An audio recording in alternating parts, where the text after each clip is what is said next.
బెంగళూరులో మొన్నటి వరకు కల్తీ ఆహారం కలకలం రేపగా ఇప్పుడు కల్తీ మందులు తీవ్ర దుమారం రేపుతున్నాయి. కర్ణాటక ఆహార భద్రత ఔషధ శాఖ జరిపిన భారీ ఆపరేషన్లో నకిలీ మందులను తయారు చేస్తున్న ఒక పెద్ద నెట్వర్క్ గుట్టురట్టయింది. ఐసీయూలో ఉపయోగించే మందులతో సహా భారీ ఎత్తున నకిలీ మందులను తయారు చేసి రీప్యాకేజ్ చేస్తున్న అక్రమ ఔషధాల తయారీ యూనిట్ పై అధికారులు దాడులు చేశారు. ప్రముఖ ఫార్మా కంపెనీల లేబులను ఉపయోగించి నకిలీ మందులను తయారు చేస్తున్నట్లు గుర్తించారు. 5 కోట్లకు పైగా విలువైన నకిలీ మందులను స్వాధీనం చేసుకున్నారు.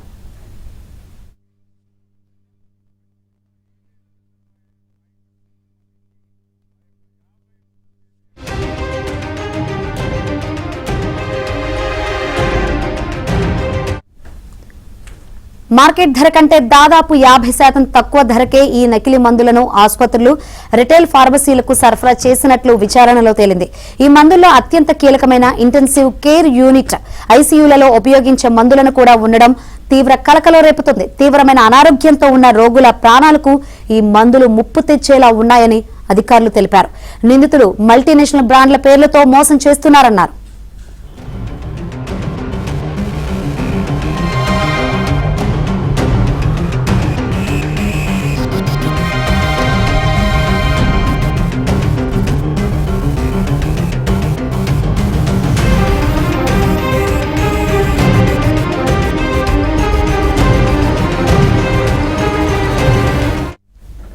రైట్, బెంగళూరులో మొన్నటి వరకు కల్తీ ఆహారం కలకలం రేపగా ఇప్పుడు కల్తీ మందులు తీవ్ర దుమారం రేపుతున్నాయి. కర్ణాటక ఆహార భద్రత ఔషధ శాఖ జరిపిన ఆపరేషన్ లో నకిలీ మందులను తయారు చేస్తున్న ఒక పెద్ద నెట్వర్క్ గుట్టురట్టయింది.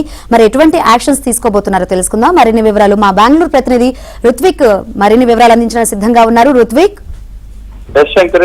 మొన్న బెంగళూరులోని నగర వ్యాప్తంగా ఉన్న 26 స్టార్ హోటల్, 3 స్టార్ హోటల్ మీద దాడి చేసి అనేక హోటల్లో వందలాది కేజీల మాంసాన్ని కానీ ఇతర ఆహార పదార్థాలను కానీ గుర్తించడం జరిగింది. తాజాగా జరుపుతున్న ఈ రైడ్లలో మెడికల్ మాఫియా అనేది కూడా గుర్తురట్టయింది. ఇంతకాలం కూడా బెంగళూరులో ఆహారం కానీ ఇతర ఏ వస్తువు అయినా కూడా నాణ్యతతో దొరుకుతుందని భావించిన ప్రజలకు వరుసగా చోటు చేసుకుంటున్న ఈ ఘటనలు తీవ్రమైన కలకలం రేపుతున్న పరిస్థితి అయితే కనపడుతుంది.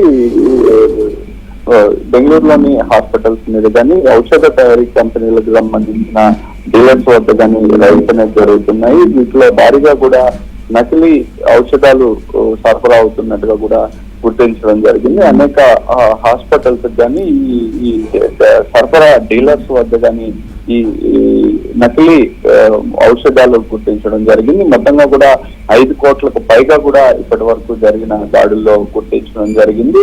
మరి ఇంకా కూడా ఈ దాడులు అనేది కొనసాగుతున్నాయి. దాదాపుగా కూడా 50% కంటే తక్కువ ధరకే కూడా ఈ నకిలీ ఔషధాలు సరఫరా అవుతున్నట్టుగా కూడా తెలుస్తుంది. బ్రాండెడ్ ఔషధాల పేరుతో కూడా లోకల్ గా తయారు చేస్తున్న నకిలీవి సరఫరా అవుతున్నట్టుగా కూడా గుర్తించారు. ముఖ్యంగా కూడా ఐసీయూలో ఉపయోగించే ఈ ఔషధాలే ఎక్కువగా కూడా నకిలీవి తయారు అవుతున్నట్టుగా గుర్తించారు. దీని మీద పూర్తి స్థాయి అనేది విచారణ అనేది కొనసాగుతుంది. ఇది మొత్తం కూడా దీనికి సంబంధించిన వివరాలన్నీ కూడా తీసుకుని పూర్తిగా స్థాయిలో చర్యలు చేపట్టేందుకు కూడా అధికారులు సిద్ధమవుతున్నారు.